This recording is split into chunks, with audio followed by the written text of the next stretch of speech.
कभी सोचा है कि जिस डिग्री के लिए इतनी मेहनत कर रहे हैं वो असल में कितनी वैल्यू रखती है? खासकर आज के डिजिटल दौर में जहां ऑनलाइन कोर्स इतने आम हो गए हैं, ये सवाल और भी ज़रूरी हो जाता है। तो चलिए आज इसी पर बात करते हैं कि कैसे पता करें कि आपकी डिग्री पूरी तरह से वैलिड है या नहीं। आज हम किन किन बातों पर गौर करने वाले हैं, चलिए एक नज़र डालते हैं। हम ये समझने से शुरू करेंगे कि डिग्री असली है या नहीं, और फिर स्टेप बाय स्टेप जानेंगे कि इसे वेरीफाई कैसे करना है। तो सबसे पहले उसी एक सवाल से शुरू करते हैं जो शायद कई लोगों के मन में रहता है, क्या मेरी डिग्री असली है? सवाल सुनने में बड़ा सीधा सा लगता है ना, पर इसका जवाब आपके पूरे करियर के लिए बहुत बहुत मायने रखता है। तो कैसे पक्का करें कि आपकी डिग्री वैलिड है? और देखिए, ये डर सिर्फ हवा में नहीं है। ये जो आप देख रहे हैं, ये यूजीसी का 2013 का एक पब्लिक नोटिस है। इसमें साफ साफ स्टूडेंट्स को आगाह किया गया था कि वो गैर मान्यता प्राप्त संस्थानों के झूठे दावों से बचें, और ये प्रॉब्लम आज भी उतनी ही बड़ी है। तो फिर इस पूरी प्रॉब्लम का सल्यूशन क्या है? चलिए मिलते हैं इंडिया में हायर एजुकेशन के सबसे बड़े वॉचडॉग यानी कि पहरेदार से। तो ये यूजीसी आखिर है क्या भला? देखिए, आसान भाषा में कहें तो ये एक सरकारी बॉडी है। इसे 1956 में बनाया गया था और इसका सिर्फ एक ही काम है, ये पक्का करना कि इंडिया की सभी यूनिवर्सिटीज और कॉलेज में पढ़ाई का स्टैंडर्ड बना रहे। अगर इसके काम को थोड़ा और समझें तो यूजीसी ही तय करता है कि कॉलेजों में टीचिंग और एग्जाम्स का लेवल क्या होगा।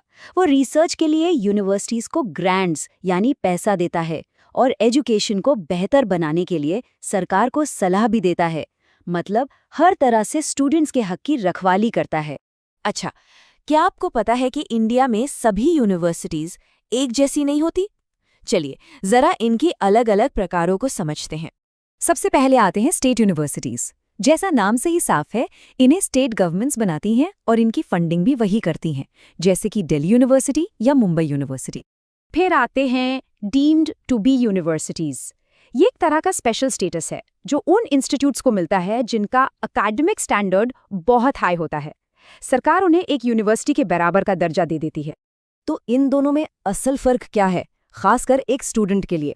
देखिए, स्टेट यूनिवर्सिटीज की फीस और कोर्सेज पर अक्सर सरकार का कंट्रोल होता है ताकि वो ज्यादातर लोगों के लिए अफोर्डेबल रहें।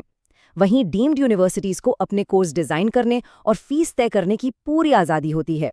और हाँ, एक बहुत ज़रूरी बात, अगर कोई ऑनलाइन या डिस्टेंस लर्निंग कोर्स करने की सोच रहा है तो ये जान ले, अगर वो कोर्स यूजीसी से अप्रूव्ड है तो उसकी डिग्री की वैल्यू किसी भी रेगुलर ट्रेडिशनल डिग्री के एकदम बराबर है। चलिए अब आते हैं सबसे ज़रूरी हिस्से पर। मैं आपको एक बहुत ही सिंपल चेकलिस्ट बताता हूँ जिससे किसी भी यूनिवर्सिटी की असलियत मिनटों में पता चल जाएगी। प्रोसेस बहुत सीधा है। सबसे पहले हमेशा यूजीसी की ऑफिशियल वेबसाइट ugc.gov.in पर ही जाएं। वहां पर DEB यानी डिस्टेंस एजुकेशन ब्यूरो का सेक्शन ढूंढें। फिर अपने एकेडमिक सेशन, मतलब जिस साल आप एडमिशन ले रहे हैं, उसकी मान्यता वाली लिस्ट देखें। और हाँ, सिर्फ यूनिवर्सिटी का नाम देखना काफ़ी नहीं है, ये भी पक्का करें कि जो कोर्स आप करने जा रहे हैं वो भी उस लिस्ट में शामिल हो। ये बात गांठ बांध लीजिए, सिर्फ यूनिवर्सिटी का अप्रूव्ड होना काफ़ी नहीं है, उस अप्रूव्ड यूनिवर्सिटी में आपका चुना हुआ कोर्स भी अप्रूव्ड होना चाहिए। ये एक छोटी सी डिटेल है पर बेहद ज़रूरी है। अभी तक हमने बात की कि क्या करना है, अब ये समझते हैं कि किन चीज़ों से बचना है, मतलब रेड फ्लैग्स क्या हैं। सावधान, यूजीसी ने कुछ प्रोफेशनल कोर्सेज को ऑनलाइन या डिस्टेंस मोड में कराने पर पूरी तरह से रोक लगा रखी है। जैसा कि आप इस लिस्ट में देख सकते हैं, इसमें इंजीनियरिंग, मेडिसिन, लॉ, फार्मेसी जैसे कई ज़रूरी फील्ड्स शामिल हैं। मतलब साफ है, अगर कोई भी संस्थान आपको इनमें से किसी भी फील्ड में ऑनलाइन या डिस्टेंस डिग्री देने का दावा कर रहा है तो उन पर बिल्कुल भरोसा मत कीजिए। ये एक बहुत बड़ा रेड फ्लैग है। अच्छा, आपने कभी डीबार्ड शब्द सुना है?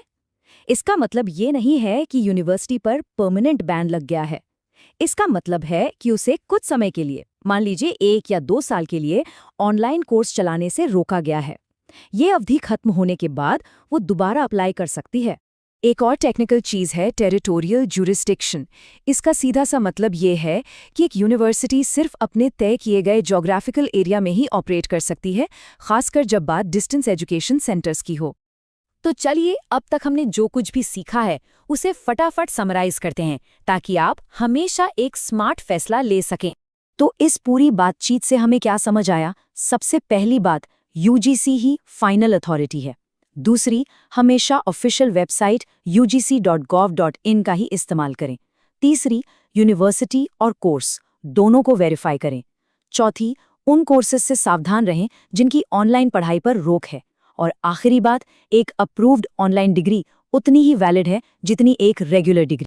तो अब जब आपके पास सारी जानकारी और टूल्स हैं, तो सबसे पहले कौन सी यूनिवर्सिटी या कोर्स को चेक करने वाले हैं?